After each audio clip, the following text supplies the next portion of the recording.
आप सबका स्वागत है करियर शाला में। मैं स्वाति बत्रा आपके साथ वापस आ चुकी हूँ। तो आई होप आप लोगों ने बहुत सब्र दिखाया। पहले तो मैं सॉरी कहना चाहूंगी, मैं बीच में बहुत चीजें नहीं कर पाई जस्ट बिकॉज कुछ हालात ठीक नहीं चल रहे थे, but that's okay, we are back to track. आज हम बात करने वाले हैं सीएसआईआर की वैकेंसीज की। तो सीएसआईआर की वैकेंसीज बहुत सारी निकली हुई है, अलग अलग जगह पे निकली हुई है, अलग अलग प्लेटफॉर्म्स पे निकली हुई है, जिनकी लास्ट डेट होने वाली है इन फेब्रुवरी। तो अगर आप चाहते हैं कि आप पूरी जानकारी प्राप्त करें और तैयारी कैसे हो वो भी जाने, तो वीडियो को एंड तक जरूर देखिएगा और मुझे बताइएगा जरूर आप कौन सी पोस्ट के लिए अप्लाई कर रहे हैं। क्योंकि मैटर करता है कि आपने पहले तो पोस्ट के लिए अप्लाई करना है, उसके बाद आपका सिलेक्शन इंपॉर्टेंट है और ये सीधी रिक्रूटमेंट है सेंट्रल गवर्नमेंट की जॉब के लिए। तो आप जब भी किसी सेंट्रल गवर्नमेंट की जॉब के लिए पेपर देते हैं तो बिना तैयारी के देना और इतनी इजी रिक्रूटमेंट में देना और सिलेक्शन ना लेना बहुत ही हार्ट ब्रेकिंग होता है। तो अगर आप तैयारी कर रहे हैं तो मैं पहले बता दूं, ये अलग अलग जगह की वैकेंसीज है सीएसआईआर की, तो बहुत कम बच्चे कंपैरेटिवली भरेंगे इस पेपर को। सबसे इंपॉर्टेंट चीज मैं यहाँ पे बता दूं कि इसके लिए आपकी 5 वैकेंसीज निकली हुई है। 5 जगह पे सीएसआईआर में वैकेंसी निकली हुई है। कहीं एमटीएस की है, कहीं स्टेनो की है, कहीं जेएसए की है। तो उनके लिए मैं आपको टीचर्स बताने वाली हूँ, आप तैयारी कहाँ से कर सकते हैं वो बताने वाली हूँ। सैंपल पेपर्स के लिए मैं नेक्स्ट वीडियो लेकर आऊंगी, लेकिन अभी के लिए तैयारी कहाँ से शुरू करें, शुरू करनी बहुत जरूरी है। जो बच्चे अप्लाई कर रहे हैं उनको तैयारी अभी शुरू करनी पड़ेगी। सो सारी बात करेंगे इसी वीडियो के अंदर और 3 सब्जेक्ट्स को डिस्कस करेंगे, that is English, maths and reasoning. हम लोग तैयार कैसे कर सकते हैं और जो बच्चे इस साल सिलेक्शन को लेकर सीरियस है मुझे बताइएगा कमेंट सेक्शन में, और आप किस पोस्ट के लिए या किस जॉब के लिए एम कर रहे हैं वो भी बताइएगा। तो सबसे पहले बात कर लेते हैं कि कौन सी वैकेंसी निकली हुई है। सीएसआईआर की एनएमएल की वैकेंसी निकली हुई है जिसकी लास्ट डेट 6 फरवरी है।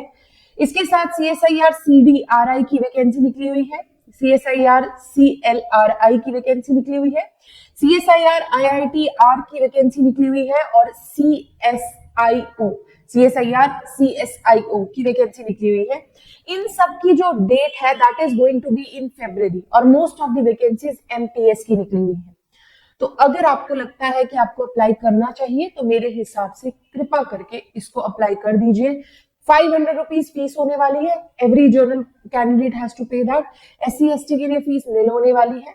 आप अगर इसके लिए अप्लाई करते हैं तो इसका जो पेपर का जो कंपटीशन है वो कंपैरेटिवली कम होता है, क्योंकि उसी रीजन के लोग ज्यादा भरते हैं। जो बच्चे सोच रहे हैं कि हमें जाना है और अप्लाई करना है, प्लीज गो फॉर इट। ये अपॉर्चुनिटी मत छोड़ना। ऐसी वैकेंसीज छोटी बड़ी आती रहेंगी, लेकिन ये वैकेंसी अच्छी है बिकॉज इसके अंदर 5 वैकेंसीज निकल चुकी हैं ऑलरेडी और इनकी जो सबकी लास्ट डेट है मोस्टली फरवरी में है। इसमें जेएसए की है, स्टेनो की है, एमटीएस की वैकेंसी है। उसके साथ ही इसका फायदा क्या है, एक तो सेंट्रल गवर्नमेंट की जॉब है, डायरेक्ट रिक्रूटमेंट है। इसके लिए कंपटीशन हमेशा कम होता है क्योंकि जो है कुछ एक लखनऊ की है, कुछ एक चंडीगढ़ की है, तो जो बच्चे वहां पे होते हैं सिर्फ वही अप्लाई करते हैं। इसकी एज जो है 35 तक रखी गई है। आप अगर अप्लाई करना चाहते हैं तो आप कर सकते हैं। फीस भी मिनिमल है 500। अगर आपने देखा होगा कुछ एक फॉर्म्स की फीस अब 1000, 1500, 2000 ऐसे आने लगी है, तो इसकी फीस भी मिनिमल है। आप एक ही पेपर अगर एमटीएस की तैयारी कर रहे हैं सपोज करिए, तो 5 ब्रांचेस में एमटीएस के एग्जाम निकले हुए हैं, आप 5 ब्रांचेस के लिए अप्लाई कर सकते हैं और 5 ब्रांचेस का सिलेबस बिल्कुल सेम होने वाला है। सिलेबस की अगर मैं बात करूं तो 4 सब्जेक्ट आने वाले हैं, जिसके अंदर आपका आता है जीए, जिसके अंदर आता है न्यूमेरिकल एबिलिटी, इंग्लिश और रीजनिंग। अगर मैं इंग्लिश की बात करूं, सबसे पहले मैं इंग्लिश को लूंगी। इंग्लिश के लिए आपके पास 2 बेस्ट टीचर्स हैं, रानी मैम एंड निमिषा मैम, जहां से आप टॉपिक वाइज स्टडी कर सकते हैं। मैं सिर्फ इतना कहूंगी, अगर आप स्टडी कर रहे हैं तो मेरे हिसाब से पहले आप किसी भी प्लेटफॉर्म पे जाके, वो ऑलर बोर्ड हो सकता है, अड्डा 24/7 हो सकता है, टेक्स्ट बुक हो सकता है, उसके ऊपर जाके पहले कुछ पेपर्स इंग्लिश के लगाइए। अपनी इंग्लिश को खुद आंकिए कि आप कहाँ पे स्टैंड कर रहे हैं, फिर जाके इनकी क्लासेस को लगाइए, क्योंकि इससे आपको आइडिया हो जाएगा कि आप कहाँ स्टैंड कर रहे हैं, आपके मार्क्स कितने आ रहे हैं। ये कोई बहुत बड़े पेपर नहीं होते, 15 मिनट्स के छोटे छोटे एग्जाम्स होते हैं। तो आप ऑनलाइन जाके इनको दे सकते हैं। आज ही इन ऐप्स को डाउनलोड कीजिए। ये फ्री ऑफ कॉस्ट जो एग्जाम्स देती है, फ्री ऑफ कॉस्ट जो डेली प्रैक्टिस देती है, मेरे हिसाब से जो बच्चा समझदार है वो उसका फायदा जरूर उठाएगा। ठीक है, तो वहां से आप कर सकते हैं। 2 टीचर्स रानी मैम और निमिषा मैम इसके लिए बेस्ट है। आपकी पूरी इंग्लिश की तैयारी वो मैम करा देंगे। अगर मैं बात करूं इंग्लिश के लिए एक और टीचर मेरे पास है। देखिए कई बार ऐसा होता है कि हमें चीजें समझ नहीं आती, तो हमारे पास आ जाते हैं Sanjeev sir from RWA SSC exams. इनकी पूरी प्लेलिस्ट है, आप उससे चेक कर सकते हैं। एक विपिन भाटी सर है, उनकी प्लेलिस्ट है, आप चेक कर सकते हैं। तो ये दो प्लेलिस्ट, मतलब इंग्लिश की तैयारी तो इन 4 टीचर्स के अलावा आपको कहीं से करने की जरूरत नहीं है। आपको जो टॉपिक जिस भी टीचर का अच्छा लगता है आप वहां से शुरू कर सकते हैं। पहले अपना बेस्ट टीचर चुन लीजिए, फिर जो सब टॉपिक्स है आप दूसरी वीडियो चेक करके अपनी जो ग्रामर है या अपनी वोकैब है उसको इम्प्रूव कर सकते हैं। तो हमेशा अपने लिए गुरु दो चुनिए, क्योंकि ऑनलाइन में ऐसा होता है ना कि हमें कंटेंट जो है वो लिमिटेड मिलता है, तो जो यहाँ रह जाएगा वो वहां पूरा हो जाएगा। तो आप रिवीजन के लिए दूसरी वीडियोस देख लीजिए, तैयारी के लिए इधर देख लीजिए, आपकी तैयारी इंग्लिश की वही हो जाएगी। और पेपर्स करने के लिए सैंपल पेपर्स मैंने आपको बता दिया, आप वहां से प्रैक्टिस कर सकते हैं। पर डेली आपको 45 मिनट सिर्फ प्रैक्टिस पे देने हैं। 15 मिनट की आप इंग्लिश की टेस्ट लगाइए, 15 मिनट की मैथ्स की लगाइए और 15 मिनट की रीजनिंग की लगाइए। 15-15 मिनट के छोटे छोटे टेस्ट होते हैं जो डेली डोज के हिसाब से आते हैं। ठीक है, तो अब आते हैं मैथ्स के ऊपर। जब मैं मैथ्स की बात करती हूँ तो मैथ्स के लिए मैं आपको कहूंगी SSC अड्डा के ऊपर तरुण सर है, उनकी क्लास लगाइए। हरिओम सर है, उनकी क्लास लगाइए। उनके कंप्लीट बैचेस है, कंप्लीट प्लेलिस्ट है, आप लगा सकते हैं उस हिसाब से। MTS वाले MTS के लिए लगा सकते हैं। स्टेनो वाले आपको लगानी पड़ेगी SSC CHSL की क्लास। CHSL थोड़ा सा हल्का सा डिफिकल्ट है, बट डेफिनेटली मैच कर जाएगा। तो आप CHSL की क्लास लगा सकते हैं। जो MTS वाले हैं वो SSC MTS की क्लासेस लगाएं प्लेलिस्ट के हिसाब से, तो आपकी तैयारी उससे हो जाएगी। पहली बात, मैथ्स के लिए फॉर्मूला शीट बनाना बहुत जरूरी है। अगर आपको लगता है कि आप टॉपिक वाइज कवर कर रहे हैं तो ऐसा ही कोई नोट पैड लगा लीजिए जैसे मैंने लगा रखा है। आप इसी नोट पैड के ऊपर एक पेज पे हर टॉपिक के फॉर्मूलाज लिखते जाइए। इस नोट पैड के पीछे वाली साइड पे आप फॉर्मूलाज लिख सकते हैं, आगे वाली साइड पे उन्हीं फॉर्मूलाज को बार बार लिख कर प्रैक्टिस कर सकते हैं। क्योंकि सबसे गंदी बात वो होती है कि आप बीच में फॉर्मूलाज ना भूल जाए। अगर आप फॉर्मूला भूल गए तो क्वेश्चन आपके हाथ से गए। तो ये एक प्रैक्टिस का तरीका है कि एक छोटा सा नोटपैड जो कैरी करना भी आसान हो, ताकि आप जो कहीं भी जाए तो आप कैरी कर सकते हैं, कहीं भी आप बैठे हैं तो कैरी कर सकते हैं, और जब भी टाइम लगे फॉर्मूलाज को लिखना शुरू कर दें।